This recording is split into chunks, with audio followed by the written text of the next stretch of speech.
श्रीमद् भागवत महापुराण षष्ठ स्कंद पहला अध्याय अजामिलोपाख्यान का प्रारंभ। राजा परीक्षित ने कहा, भगवन, आप पहले अर्थात द्वितीय स्कंद में निवृत्ति मार्ग का वर्णन कर चुके हैं तथा यह बतला चुके हैं कि उसके द्वारा अर्चिर आदि मार्ग से जीव क्रमशः ब्रह्मलोक में पहुँचता है और फिर ब्रह्मा के साथ मुक्त हो जाता है। मुनिवर, इसके सिवा आपने उस प्रवृत्ति मार्ग का भी अर्थात तृतीय स्कंध में भली भांति वर्णन किया है, जिससे त्रिगुणमय स्वर्ग आदि लोकों की प्राप्ति होती है और प्रकृति का संबंध न छूटने के कारण जीवों को बार बार जन्म मृत्यु के चक्कर में आना पड़ता है। आपने यह भी बतलाया कि अधर्म करने से अनेक नरकों की प्राप्ति होती है और पांचवें स्कंद में उनका विस्तार से वर्णन भी किया। चौथे स्कंद में आपने उस प्रथम मनवंतर का वर्णन किया जिसके अधिपति स्वयंभूव मनु थे। साथ ही चौथे और पांचवें स्कंद में प्रियव्रत और उत्तानपाद के वंशों तथा चरित्रों का एवं द्वीप, वर्ष, समुद्र, पर्वत, नदी, उद्यान और विभिन्न द्वीपों के वृक्षों का भी निरूपण किया। भूमंडल की स्थिति, उसके द्वीप, वर्ष आदि विभाग, उनके लक्षण तथा परिमाण, नक्षत्रों की स्थिति, अतल वितल आदि भूविवर अर्थात 7 पाताल और भगवान ने इन सब की जिस प्रकार सृष्टि की उसका वर्णन भी सुनाया। महाभाग, अब मैं वह उपाय जानना चाहता हूँ जिसके अनुष्ठान से मनुष्य को अनेकानेक भयंकर यातनाओं से पूर्ण नरकों में न जाना पड़े। आप कृपा करके उसका उपदेश कीजिए। श्री सुखदेव जी ने कहा, मनुष्य मन, वाणी और शरीर से पाप करता है। यदि वह उन पापों का इसी जन्म में प्रायश्चित न कर ले तो मरने के बाद उसे अवश्य ही उन भयंकर यातनापूर्ण नरकों में जाना पड़ता है, जिनका वर्णन मैंने तुम्हें 5वें स्कंद के अंत में सुनाया है। इसलिए बड़ी सावधानी और सजगता के साथ रोग एवं मृत्यु के पहले ही शीघ्र से शीघ्र पापों की गुरुता और लघुता पर विचार करके उनका प्रायश्चित कर डालना चाहिए। जैसे मर्मज्ञ चिकित्सक रोगों का कारण और उनकी गुरुता लघुता जानकर झटपट उनकी चिकित्सा कर डालता है। राजा परीक्षित ने पूछा, भगवन, मनुष्य राजदंड, समाजदंड आदि लौकिक और शास्त्रोक्त नरक गमन आदि पारलौकिक कष्टों से यह जानकर भी कि पाप उसका शत्रु है, पाप वासनाओं से विवश होकर बार बार वैसे ही कर्मों में प्रवृत्त हो जाता है। ऐसी अवस्था में उसके पापों का प्रायश्चित कैसे संभव है? मनुष्य कभी तो प्रायश्चित आदि के द्वारा पापों से छुटकारा पा लेता है, कभी फिर उन्हें ही करने लगता है। ऐसी स्थिति में मैं समझता हूँ कि जैसे स्नान करने के बाद धूल डाल लेने के कारण हाथी का स्नान व्यर्थ हो जाता है, वैसे ही मनुष्य का प्रायश्चित करना भी व्यर्थ ही है। श्री सुखदेव जी ने कहा, वस्तुतः कर्म के द्वारा ही कर्म का निर्बीज नाश नहीं होता, क्योंकि कर्म का अधिकारी अज्ञानी है। अज्ञान रहते पाप वासनाएं सर्वथा नहीं मिट सकती। इसलिए सच्चा प्रायश्चित तो तत्व ज्ञान ही है। जो पुरुष केवल सुपथ्य का ही सेवन करता है उसे रोग अपने वश में नहीं कर सकते। वैसे ही परीक्षित, जो पुरुष नियमों का पालन करता है वह धीरे धीरे पाप वासनाओं से मुक्त हो कल्याणप्रद तत्व ज्ञान प्राप्त करने में समर्थ होता है। जैसे बांसों के झुरमुट में लगी आग बांसों को जला डालती है, वैसे ही धर्मज्ञ और श्रद्धावान धीर पुरुष तपस्या, ब्रह्मचर्य, इंद्रिय दमन, मन की स्थिरता, दान, सत्य, बाहर भीतर की पवित्रता तथा यम एवं नियम, इन 9 साधनों से मन, वाणी और शरीर द्वारा किए गए बड़े से बड़े पापों को भी नष्ट कर देते हैं। भगवान की शरण में रहने वाले भक्तजन, जो बिरले ही होते हैं, केवल भक्ति के द्वारा अपने सारे पापों को उसी प्रकार भस्म कर देते हैं जैसे सूर्य कोहरे को। परीक्षित, पापी पुरुष की जैसी शुद्धि भगवान को आत्मसमर्पण करने से और उनके भक्तों का सेवन करने से होती है, वैसी तपस्या आदि के द्वारा नहीं होती। जगत में यह भक्ति का पंथ ही सर्वश्रेष्ठ, भय रहित और कल्याण स्वरूप है, क्योंकि इस मार्ग पर भगवत परायण सुशील साधु जन चलते हैं। परीक्षित, जैसे शराब से भरे घड़े को नदियाँ पवित्र नहीं कर सकती, वैसे ही बड़े बड़े प्रायश्चित बार बार किए जाने पर भी भगवत विमुख मनुष्य को पवित्र करने में असमर्थ है। जिन्होंने अपने भगवत गुण अनुरागी मन मधुकर को भगवान श्री कृष्ण के चरणारविंद मकरंद का एक बार पान करा दिया, उन्होंने सारे प्रायश्चित कर लिए। वे स्वप्न में भी यमराज और उनके पाशधारी दूतों को नहीं देखते, फिर नरक की तो बात ही क्या है। परीक्षित, इस विषय में महात्मा लोग एक प्राचीन इतिहास कहा करते हैं। उसमें भगवान विष्णु और यमराज के दूतों का संवाद है। तुम मुझसे उसे सुनो। कान्यकुब्ज नगर अर्थात कन्नौज में एक दासीपति ब्राह्मण रहता था। उसका नाम था अजामिल। दासी के संसर्ग से दूषित होने के कारण उसका सदाचार नष्ट हो चुका था।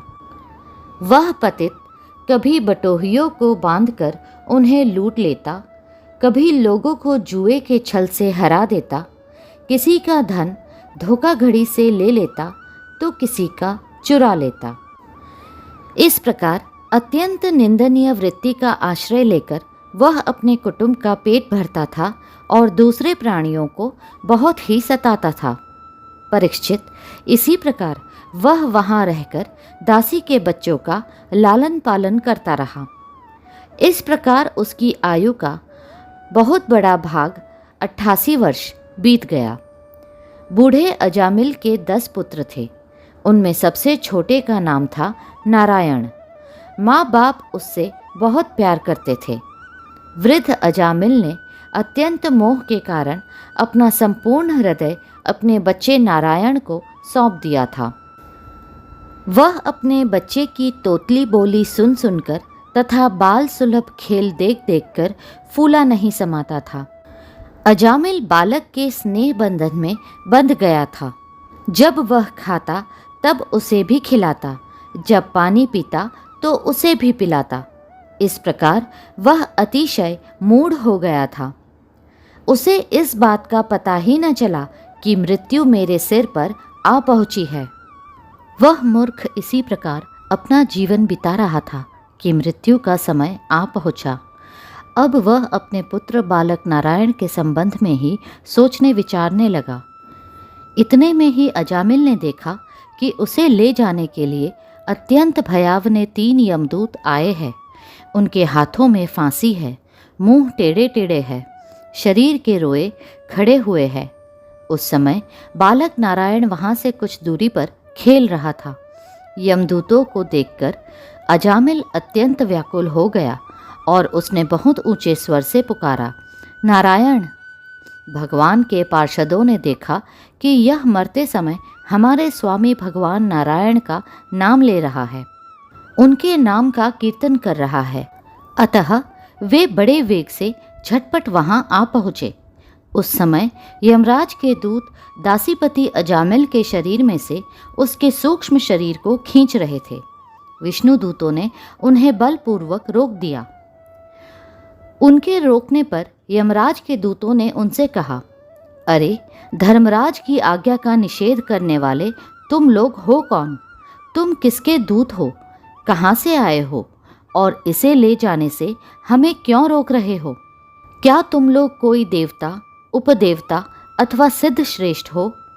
हम देखते हैं कि तुम सब लोगों के नेत्र कमल दल के समान कोमलता से भरे हैं। तुम पीले पीले रेशमी वस्त्र पहने हो। तुम्हारे सिर पर मुकुट, कानों में कुंडल और गले में कमल के हार लहरा रहे हैं। सबकी नई अवस्था है। सुंदर सुंदर 4 भुजाएं हैं। सभी के कर कमलों में धनुष, तरकस, तलवार, गदा, शंख, चक्र, कमल आदि सुशोभित है। तुम लोगों की अंग कांति से दिशाओं का अंधकार और प्राकृत प्रकाश भी दूर हो रहा है। हम धर्मराज के सेवक हैं, हमें तुम लोग क्यों रोक रहे हो?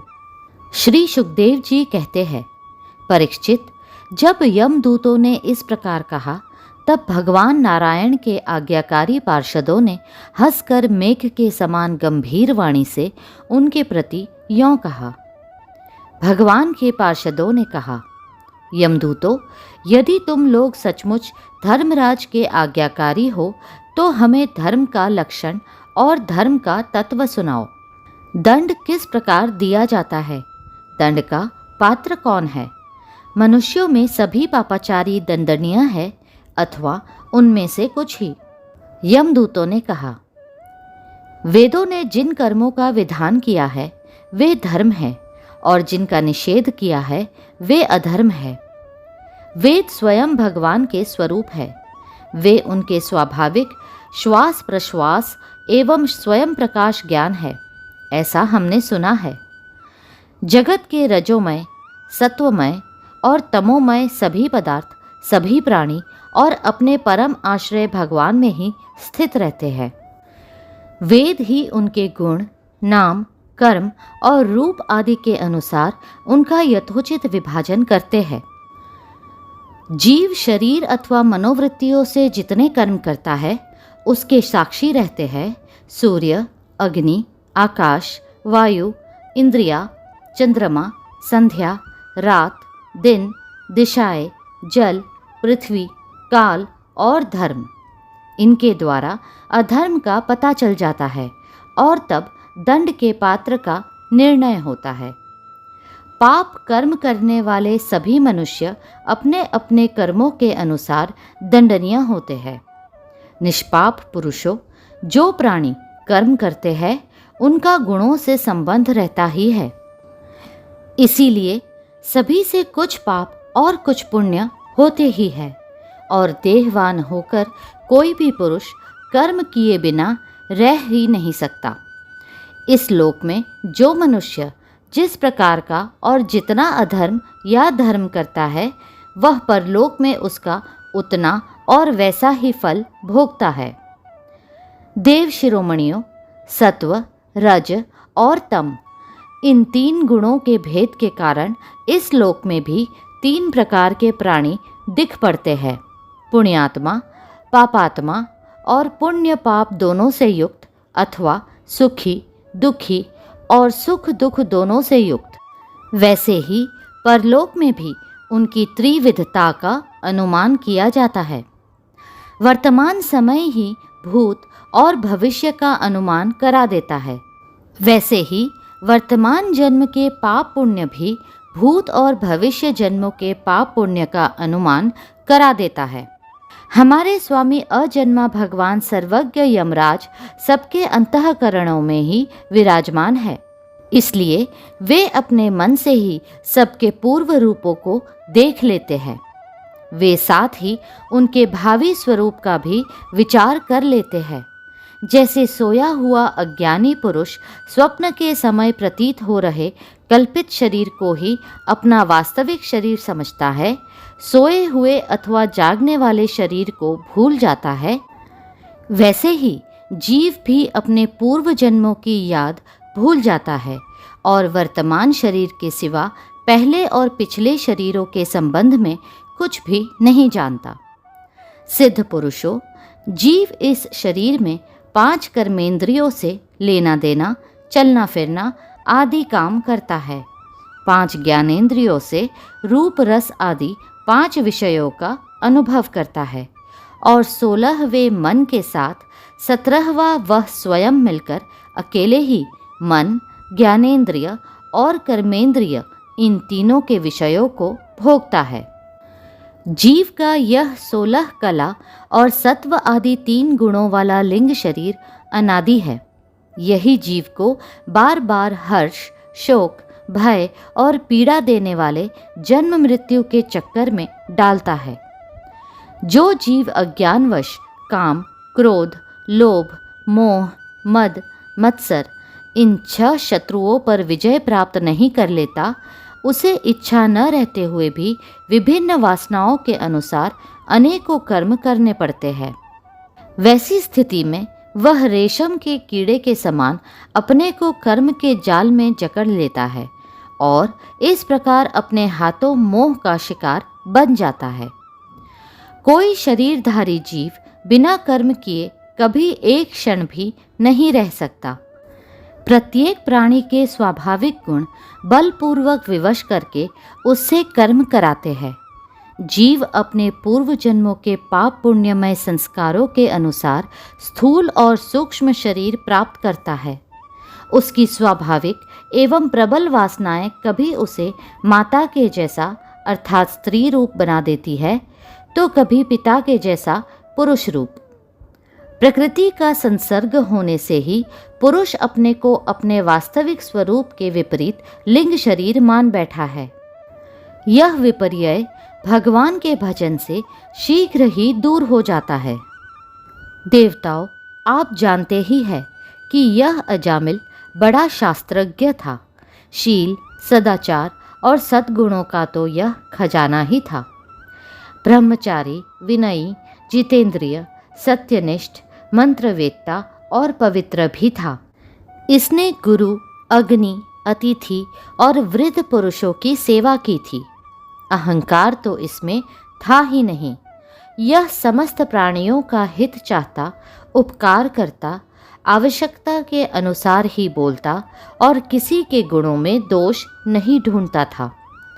एक दिन यह ब्राह्मण अपने पिता के आदेश अनुसार वन में गया और वहाँ से फल, फूल, समिधा और कुश लेकर घर के लिए लौटा। लौटते समय इसने देखा कि एक भ्रष्ट शूद्र, जो बहुत कामी और निर्लज्ज है, शराब पीकर किसी वैश्या के साथ विहार कर रहा है। वैश्या भी शराब पीकर मतवाली हो रही है। नशे के कारण उसकी आंखें नाच रही है। वह अर्धनग्न अवस्था में हो रही है। वह शूद्र उस वैश्या के साथ कभी गाता, कभी हंसता और कभी तरह तरह की चेष्टाएं करके उसे प्रसन्न करता है। निष्पाप पुरुषों, शूद्र की भुजाओं में अंगराग आदि कामोद्दीपक वस्तुएं लगी हुई थी और वह उनसे उस कुल्टा का आलिंगन कर रहा था। अजामिल उन्हें इस अवस्था में देखकर सहसा मोहित और काम के वश में हो गया। यद्यपि अजामिल ने अपने धैर्य और ज्ञान के अनुसार अपने काम वेग से विचलित मन को रोकने की बहुत बहुत चेष्टाएं की, परंतु पूरी शक्ति लगा देने पर भी वह अपने मन को रोकने में असमर्थ रहा। उस वैश्या को निमित्त बनाकर काम पिशाच ने अजामिल के मन को ग्रस लिया। इसकी सदाचार और शास्त्र संबंधी चेतना नष्ट हो गई। अब यह मन ही मन उसी वैश्या का चिंतन करने लगा और अपने धर्म से विमुख हो गया। अजामिल सुंदर सुंदर वस्त्र, आभूषण आदि वस्तुएं जिनसे वह प्रसन्न होती ले आता। यहाँ तक कि इसने अपने पिता की सारी संपत्ति देकर भी उसी कुल्टा को रिझाया। यह ब्राह्मण उसी प्रकार की चेष्टा करता जिससे वह वेश्या प्रसन्न हो। उस स्वच्छंद चारिणी कुल्टा की तिरछी चितवन ने इसके मन को ऐसा लुभा लिया कि इसने अपनी कुलीन नव युवती और विवाहिता पत्नी तक का परित्याग कर दिया। इसके पाप की भी भला कोई सीमा है? यह कुबुद्धि न्याय से, अन्याय से, जैसे भी जहाँ कहीं भी धन मिलता वहीं से उठा लाता। उस वैश्या के बड़े कुटुंब का पालन करने में ही यह व्यस्त रहता। इस पापी ने शास्त्र आज्ञा का उल्लंघन करके स्वच्छंद आचरण किया है। यह सत्पुरुषों के द्वारा निंदित है। इसने बहुत दिनों तक वैश्या के मल समान अपवित्र अन्न से अपना जीवन व्यतीत किया है। इसका सारा जीवन ही पापमय है। इसने अब तक अपने पापों का कोई प्रायश्चित भी नहीं किया है। इसलिए अब हम इस पापी को दंडपाणी भगवान यमराज के पास ले जाएंगे। वहाँ यह अपने पापों का दंड भोगकर शुद्ध हो जाएगा। अगला अध्याय शीघ्र ही साझा होगा। कृपया करके लाइक, सब्सक्राइब और शेयर करें। Hare Krishna, Krishna Krishna